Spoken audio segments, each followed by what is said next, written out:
Namah Shivaya. A warm welcome to my channel Shiv Shakti Talks.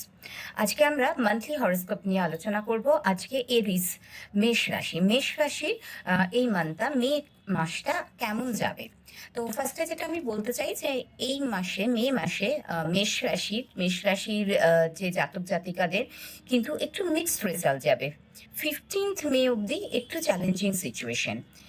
তো প্রথমে যেটা আমি বলতে চাই সেটা হচ্ছে যে আপনাদের যে লর্ড মানে এরিসের বা মেষ রাশির যে লর্ড সেটা হচ্ছে মার্স কিন্তু এখন আপনার 12th হাউসে আছে। বা 12th হাউস কিন্তু খুব আপনাকে ভালো যে রেজাল্ট দেবে সেটা না। আর একটা যেটা হচ্ছে যে আপনার কিন্তু হেলথ ওয়াইজ একটু প্রবলেম যাবে, specially till 11th of May আপনার কিন্তু হেলথে কিছু প্রবলেমস যাবে।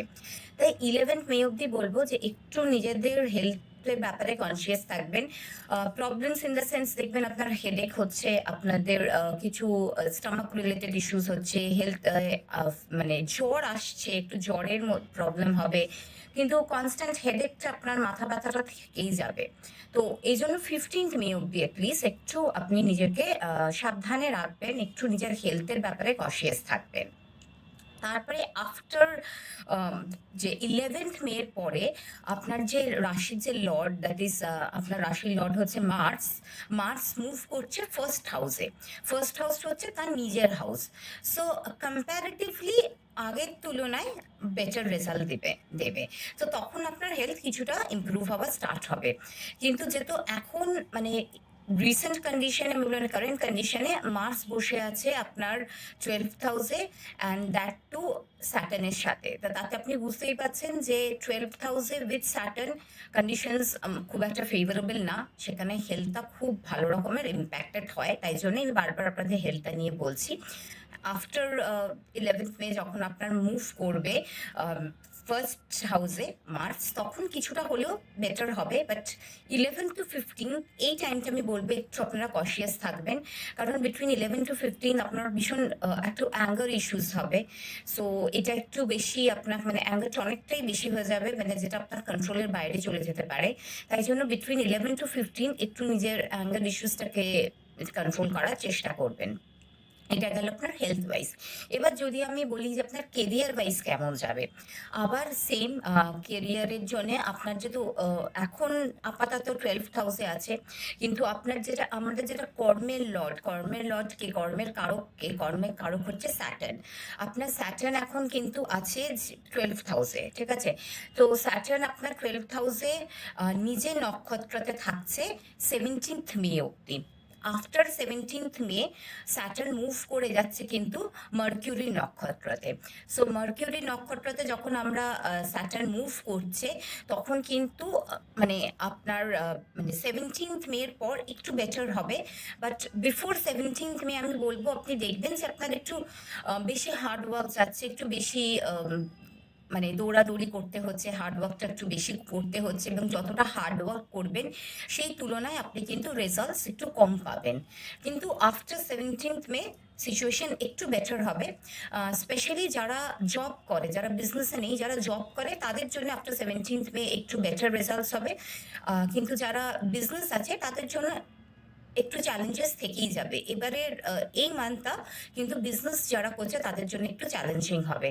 সো এইটা হচ্ছে মোটামুটি আপনাদের কিরকম কেরিয়ার ওয়াইজ যাবে বললাম। তো একটু ধৈর্য ধরবেন যারা জব করছেন। আফটার 17 আপনাদের এই পিরিয়ডটা কিন্তু আস্তে আস্তে কেটে যাবে। এবারে আমি আসছি আপনাদের লাভ লাইফ, কিংবা আপনাদের যাদের বিয়ে হয়ে গেছে রিলেশনশিপ লাইফ। তো রিলেশনশিপস কেমন যাবে, যদি আমি এখন মানে কারেন্ট সিচুয়েশনের কথা বলি, আপনাদের লাভ বা ম্যারিটাল লাইফ দুটোর ক্ষেত্রেই সান যে মানে আমাদের যে সূর্য দেবতা সান, উনি হচ্ছেন লর্ড অফ 5th হাউসের, ঠিক আছে। তো উনি এখন মানে এই সময় স্পেশালি 15th মে অবধি উনি কিন্তু যে রেজাল্টটা দেবে সেটা হচ্ছে মানে একটু মিক্সড রেজাল্টস দেবে, ঠিক আছে। আপনার যে এখন সান মানে নট অনলি আপনার 12th হাউসে আছে, বাট অলসো স্যাটার্নের ইনফ্লুয়েন্সে আছে। সেই ক্ষেত্রে বুঝতেই পাচ্ছেন যে রিলেশনশিপ ইস্যুস একটু হবেই। সো রিলেশনশিপ ইস্যুসটা আপনার আফটার 15th অফ মে কিছুটা হলেও কম হবে। কিন্তু আমি যেটা আরেকটা দেখতে পাচ্ছি যে মেয়ের হরোস্কোপে আপনার ট্রানজিট হচ্ছে একটা কেতু ট্রানজিট হবে। আর কেতুর যে ট্রানজিটটা আপনার 5th হাউসকে পুরো মান্থ আপনার 5th হাউসকে ইম্প্যাক্ট করবে। সো আপনার যে প্ল্যানেটারি পজিশন হিসাবে যেটা দেখতে পাচ্ছি বেসড অন কেতু ট্রানজিট আর সানের যে পজিশন এখন প্লাস স্যাটার্ন যেখানে আছে সেই যে এই যে একটা মানে সৃষ্টি করেছে এই যে একটা পুরো প্ল্যানেটারি পজিশন, সেই হিসাবে কিন্তু লাভ লাইফটা একটু চ্যালেঞ্জিং। বাট যারা লং ডিস্টেন্স রিলেশনশিপে আছে, মানে ধরুন বাইরে আছে, রাখা হচ্ছে না, ফরেনে হয়তো একটা পার্টনার ফরেনে আছে, তাদের জন্য ব্যাপারটা ভালোই যাবে, কারণ 12th হাউসে কিন্তু ফরেনের দিক থেকে ফেভারেবল কন্ডিশন পাওয়া যায়। সেই হিসাবে যারা বাইরে আছে তাদের তাদের রিলেশনশিপটা ভালো যাবে, মানে লং টার্ম যাদের লং ডিস্টেন্স রিলেশনশিপ তাদের জন্য ভালো যাবে। ইভেন যারা কর্মক্ষেত্রে বা যে কোনো জিনিসের জন্য একটু আপনারা একসাথে নেই, বাইরে আলাদা আছেন, তাদের জন্য বেটার যাবে রিলেশনশিপটা। আর হয়তো এই মাসটা আপনারা দেখবেন যাদের যারা এখন রিলেশনশিপে আছেন তাদের হয়তো দেখা সাক্ষাৎটাও একটু কম হবে। তবে আমি বলবো যে এটা একটু বেটারই, যত এই মাসটা একটু দেখা সাক্ষাৎ কম করাই বেটার। যাদের অলরেডি বিয়ে হয়ে গেছে তাদের জন্য আমি এটাই বলবো যে তাদের খুব সিগনিফিকেন্ট কিছু ডিফারেন্স আমি দেখতে পাচ্ছি না।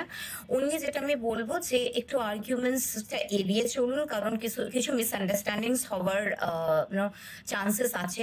যেরকম আমি আপনাদের বললাম যে আলাদা সেরকম ভাবে কিছু নেই, মিক্সড রেজাল্টস আছে, কিন্তু আপনার মোটামুটি একটু মানে ডোমেস্টিক যেটাকে আমি বলবো যে একটু আর্গুমেন্টস হওয়ার চান্সেস আছে। বাট যেটা আপনার আফটার 15th মে কন্ডিশন একটু বেটার হবে, মানে কনসিডারেবলি একটু বেটার হবে।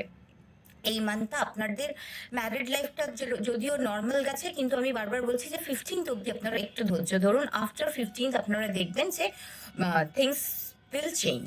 ঠিক আছে? তো আর একটা হচ্ছে যে এবারে আমি যদি ইন জেনারেল আপনার ফিনান্সিয়াল দিকটা আমি বলি, তাহলে আমি বলতে পারি যে আমরা ফিনান্সিয়ালের দিকে দেখি যদি, যে আমাদের যেটা প্রফিট হাউস, মানে লর্ড অফ যে প্রফিট হাউস, সেও কিন্তু আপনাদের এবারে 12th-এ আছে। সো এটাও কিন্তু ফেভারেবল নয়, নট আ ফেভারেবল কন্ডিশন। আবার আপনি যখন আমি দেখছি রাহুকে, আপনার রাহু প্লেসড হয়ে আছে আপনার প্রফিটার হাউসে, মানে যেটা আপনার গেইনের হাউস, সেখানে আপনার কিন্তু রাহু প্লেসড হয়ে আছে। সো রাহু যখন গেইনের হাউসে থাকে তখন কিন্তু হঠাৎ করে কোনো গেইন দিতে পারে। এবারে রাহুর ক্যারেক্টারটা, মানে রাহুকে প্রেডিক্ট করা ইজ ভেরি ডিফিকাল্ট। যখন দেয় সে অনেক কিছু দেয়, যখন নিয়ে নেয় সে সব কিছু নিয়ে নেয়। এবার সে আইদার যদি দিতে আরম্ভ করে তাহলে সে অনেকটাই দেবে। কিন্তু আমি বললাম তো রাহু যেহেতু আছে, সো সিচুয়েশন ইজ ডাইসি। আমি এটা আপনাদেরকে বলবো না হ্যাঁ গ্যারান্টেড আপনাদের ফিনান্সিয়াল অবস্থা খুবই ভালো যাবে। আমি যদি আপনাদের সেভিংস নিয়ে বলি, বেসড অন যে ভেনাসের যে পজিশন আছে, সো আপনার যে লর্ড অফ যে সেকেন্ড হাউস, আপনার যে সেকেন্ড হাউসের লর্ড টিল 14th মে কম্প্যারেটিভলি একটা ফেভারেবল কন্ডিশনে থাকবে, বাট আফটার 14th মে আপনাদের কিন্তু সেভিংসটা একটু কম হবে। সো একটা আমরা যেটা আমাদের আসছে সামনে, একটা জুপিটারের একটা ট্রানজিট আসছে, মানে জুপিটার তো আমরা বলি গুরুর আশীর্বাদ ছাড়া কিছুই হয় না, ওয়েলথ না, কিছু না। তো এই যে গুরু ট্রানজিট, এটা আপনাদের ফিনান্সিয়ালি খুব বেশি আপনাদেরকে ইম্প্যাক্ট করবে না। সো আপনাদের ওভারঅল যেটা আমি দেখতে পাচ্ছি ফিনান্সিয়ালটা অ্যাভারেজে যাবে। সেভিংসটা আপনার একটু পরের দিকে একটু কম হবে, তাই জন্য আমি বলবো যে সেভিংসের দিকে একটু আপনারা মন দিন। কিন্তু যারা আপনারা বাইরে আছেন, আপনারা আপনাদের বার্থ প্লেসের থেকে আপনারা দূরে আছেন, তাদের কিন্তু আনএক্সপেক্টেড কিছু গেইনস বা আনএক্সপেক্টেড কিছু বেনিফিটস হওয়ার চান্সেস আছে, মানে কিছু হয়তো সাডেন আপনারা বেনিফিটস পাবেন। আপনাদের যদি আমি ফ্যামিলি লাইফ দেখি, ফ্যামিলি লাইফে আপনাদের যেটা সেকেন্ড হাউস, যেখান থেকে আমরা ফ্যামিলি লাইফ নিয়ে বলবো, সেটা কিন্তু আপনাকে এবারে ফেভারেবল আউটকাম দেবে after 14th of May. So till 14th মে একটু ধৈর্য ধরবেন।